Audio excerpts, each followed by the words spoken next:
Labą dieną. Truputį pakeisiu pirmoje dienos pusėje vyraujančią temą, kai kalbėjome apie biurokratiją ir girdėjome labai daug apie biurokratinius procesus. Ir noriu jūsų paklausti, ar NT vystytojai yra pasirengę įgyvendinti tikras inovacijas? Ar liekame prie utopinių vizijų, kaip daugelio kvestionuojamas D-Line projektas Saudo Arabijoje? Nors šis projektas iš tiesų intriguoja, bet jo realumas kelia daug abejonių, tiek nuo ekonominio pagristumo iki poveikio žmonių gyvenimui. Tuo tarpu tikrieji iššūkiai, prieinamas būstas, energetinis efektyvumas dažnai lieka už inovacijų diskusijų ribų. Tad ar NT sektorius gali suderinti ambiciją su realiais žmonių poreikiais? Pakalbėkime šiandien. Aš pats atstovauju SBA grupės įmonei Urban Wind. Vystome vėjo miestelio projektą Svencelėje, kuris tikime taps naujoju Kuršių marių kranto simboliu. Pats esu prisilietęs prie inovacijų vystymo ir prieš keletą metų vysčiau startuolį D-Medic. Tai buvo pirma internetinė klinika, kur gydytojas galėjo išrašyti receptą pacientui net su juo nesusitikęs. SBA Urban grupės, kurią atstovauja vardas, jums turbūt yra girdėtas ir per daugelį metų SBA Urban komanda Lietuvoje išvystė ir įgyvendino reikšmingus ir novatoriškus projektus, kaip pavyzdžiui Green Hall verslo centras buvo pirmasis verslo centras šildomas geoterminiu šildymu su dvigubais fasado stiklais, kurie ne tik taupo energiją, bet ir suteikia pastatui modernų estetinį vaizdą. Kauno dokas, kai pats pradėjau SBA grupėje, buvau neįtikėtinai nustebęs. Tai pirmasis pastatas Lietuvoje vėsinamas upės vandeniu. Tai ieškome inovacijų visose srityse ir turime pripažinti, kad dėja ne visada tos inovacijos baigėsi taip, kaip tikimės iš karto. Ir yra situacijų, kurios kelia patiems juoką ir viename iš mūsų projektų pirmieji įdiegėme automatinę pastato saulės kontrolės sistemą ir investavę 1 milijoną eurų supratome, kad klientams to nereikia arba jie nenori to naudotis. Ir pasirodo, betruko 5,000 eurų įrengti paprastus jungtukus, kad ta inovacija pasitenkintų ir vartotojas būtų patenkintas tuo, ką gauna. Ir toliau kūrėme drąsius ir novatoriškus sprendimus ir per artimiausius 5 metus planuojame į jau pradėtus projektus investuoti apie 500 milijardo eurų. Ir šiandien norime pasidalinti savo matymo kampu, kaip ir kur mūsų manimų skleidžiasi inovacijos NT sektoriuje. Mane patį vienas labiausiai nustebinusių sprendimų, kurį teko aplankyti, tai yra Vokietijoje miesto centre įsikūręs gyvenamasis kvartalas, kuriame jau yra integruotas ir veikiantis vandenilio generacijos sprendimas. Girdime apie vandenilį kalbant Lietuvoje tikrai daug kur. Čia turime pavyzdį, kur centre 600 butų virš jo įsikūrė, tai yra jau veikiantis sprendimas. Šiame kvartale saulės elektrinių pagaminta atsinaujinti energiją ant stogų yra sudėta saulės panelės. Elektrolizės būdu paverčia žalią vandenilį, paverčia energiją į žalią vandenilį, kuris saugomas ir naudojamas miestelio energetiniams poreikiams. Tai dalis naudojama šildymui, vėsinimui, kita dalis specialiomis transporto priemonėmis išvežama į regioninės pramonės įmonės. O kas įdomiausia, čia jau yra sukurta visa infrastruktūra ir miesto savivaldybė yra įsigijusi vandenilių įkraunamus autobusus bei troleibusus ir dalis to gyvenamajame kvartale pagaminto vandenilio keliauja į miesto infrastruktūrą. Tai ar galite įsivaizduoti kažką panašaus greitų metų nutinkančio Lietuvoje? Labai noriu tikėti, kad taip, galime ir galbūt kartu kažką ir padarysime. Ne ką mažesnis galvosūkis vystytojams kyla ieškant sprendimų, kaip pasitelkti robotus, robotizaciją statant namus ir tai darant daug greičiau. Nes tai padėtų ne tik padidinti būsto prieinamumą pirkėjams, bet ir tuo pačiu greičiau pasiekti atsiperkamumo tikslus investuotojams.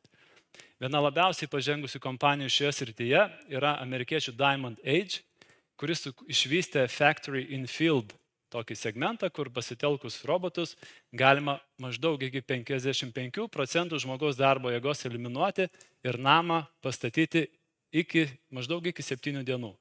Per pirmas 3 dienas išliejamas pagrindas, sienos, automatiškai nusiskanuoja visos pertvaros, susigeneruoja AutoCAD duomenys, paruošiami langai, durys, pertvaros, visa elektros, nuotekų instaliacijos ir galų gale netgi tie patys robotai ir nudažo, padengia sienas gipso apdaila. Ir tai vyksta tikrai greit ir realybėje jau galima tokį projektą apžiūrėti. Arizonos valstijoje jau yra ir demo namai. Tai manau, kad kai eliminuosim biurokratiją ir geopolitinės grėsmės, tikrai galėsim prieiti ir prie tokių sprendimų gyvendinimo. Taip pat matome ir patys savo viename iš projektų ruošiamės pristatyti panašią inovaciją. Tai yra, kad iš esmės daugėja tokių nekilnojamo turto projektų, kur vystytojai prisideda prie maitinimo sprendimų gyventojams pasiūlymo.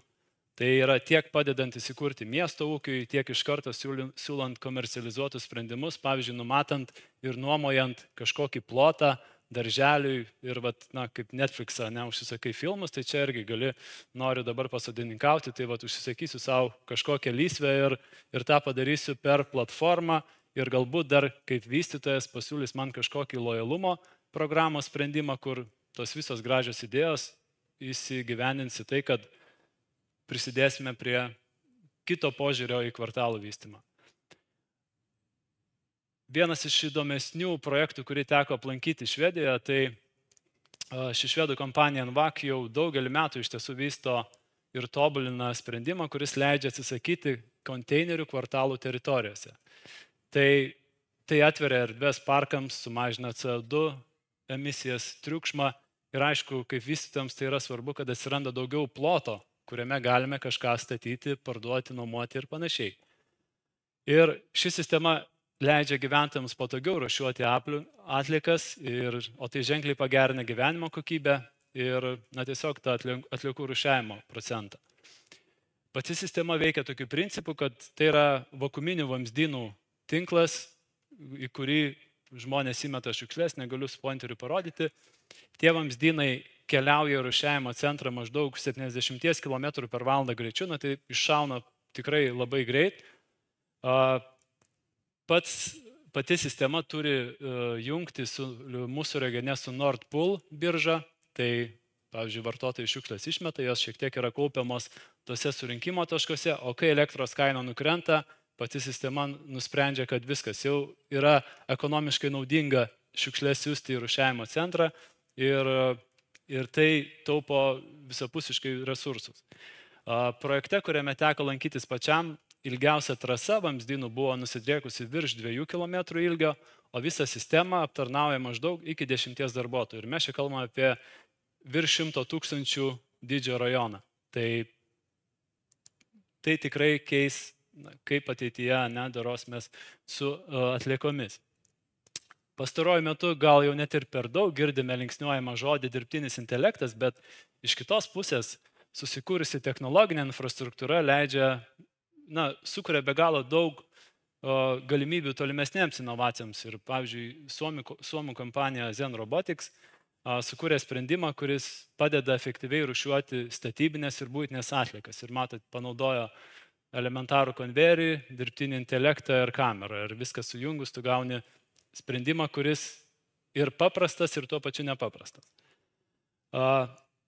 Kai kalbame apie tokių skirtingų sričių, kaip miesto ūkis, energetika, išmanūs namai, šiukšlių valdymas, atliekų valdymo sprendimų sujungimas į vieną derinį,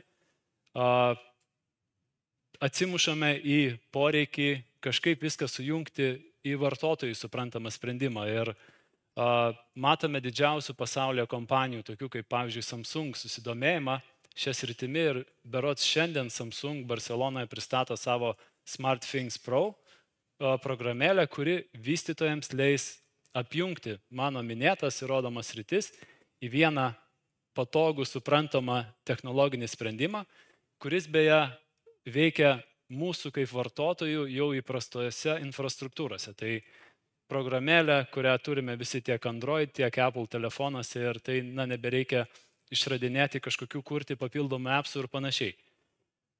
Tikiu, kad daugelis vystytojų, taip pat ir mes, svarstėme kurti savo aplikaciją, kuri atlieptų visus norus ir suvaldytų taip, kaip mes matome.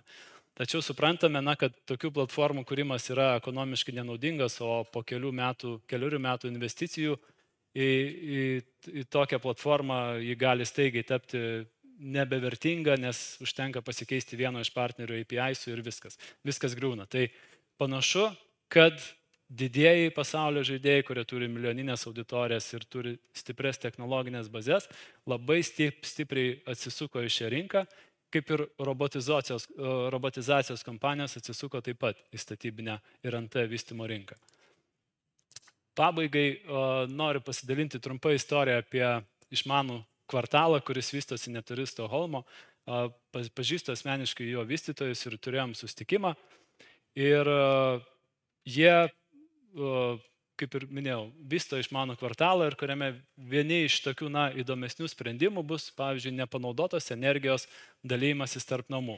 Tai kažkas panašaus, kaip senais laikais būdavo turbūt, kai kaimyną ateidavo pas kaimynus paprašyti kažkokių produktų, tai dabar tu turi savo energijos paketą, kaimynas mato, kad jis jau baigia pasiekti, išnaudoti savo kilovatus, tu gali pasiskolinti.